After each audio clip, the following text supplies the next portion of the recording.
sont partout. Qu'il soit minuscule et tendance ou gros et rassurant, le meilleur ami de l'homme est devenu le meilleur ami de la star et surtout l'un de ses plus beaux instruments marketing. Les stars américaines les utilisent, voire les ridiculisent.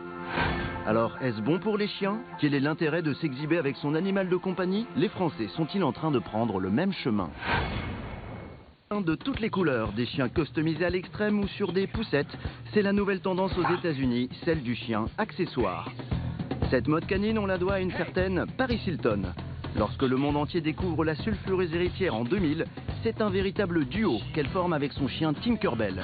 Pour Luc Angevert, journaliste People, de faire pareil, qui vont aller éteindre leur chien, qui vont aller pareil, se mettre vraiment en raccord aux couleurs avec leur chien, qui vont incorporer complètement leur chien à leur look, pour justement se dire, voilà, je vais être, peut-être que si on ne me reconnaît pas moi toute seule, on va se souvenir de mon duo avec mon chien, quoi. Combien pour ce chien dans la vitrine? Bref, les chiens subissent relookage extrême et mode de vie jet set, et finalement, est-ce bon pour eux? Réponse d'un spectateur partout avec leur chien, elles n'arrêtent plus d'en parler. Conséquence, chaque disparition de chien people fait désormais grand bruit. Exemple avec Jessica Simpson.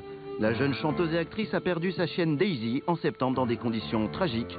C'était le buzz de la rentrée. Jessica Simpson était en train de promener son chien Daisy, voilà, à Los Angeles, et puis un coyote a fondu sur elle et a arraché son chien et est parti avec son chien. Et alors, là où beaucoup de gens en parlé, c'est que justement sur son Twitter et partout, elle a passé des annonces, elle a proposé une récompense à qui retrouverait son chien, comme si elle a nié l'évidence qu'un coyote n'attrape pas un chien. Déjà pour avoir une rançon, ni même pour... enfin, il n'y avait aucune chance qu'elle le retrouve, quoi, quelque part. Le chien n'était pas perdu, il était mort, quoi. Mickey Rourke a aussi beaucoup communiqué sur la disparition de son chien. Il lui a même dédié son Golden Globe en janvier 2009. J'aimerais remercier tous mes chiens, ceux qui vivent encore, et bien sûr ceux qui ne sont plus là, car ils ont beaucoup compté pour moi. Parce que quand vous êtes seul dans la vie, il ne reste plus qu'à compter sur vos chiens.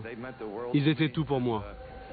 Non, maintenant vous dites, j'allais tellement mal qu'à un moment je voulais en finir et j'ai vu dans le regard de ce chien qu'il avait besoin de moi. Bon, Jack, c'était le meilleur ami que j'ai jamais eu de toute ma vie. J'ai une photo de lui avec moi partout, je l'emmène partout.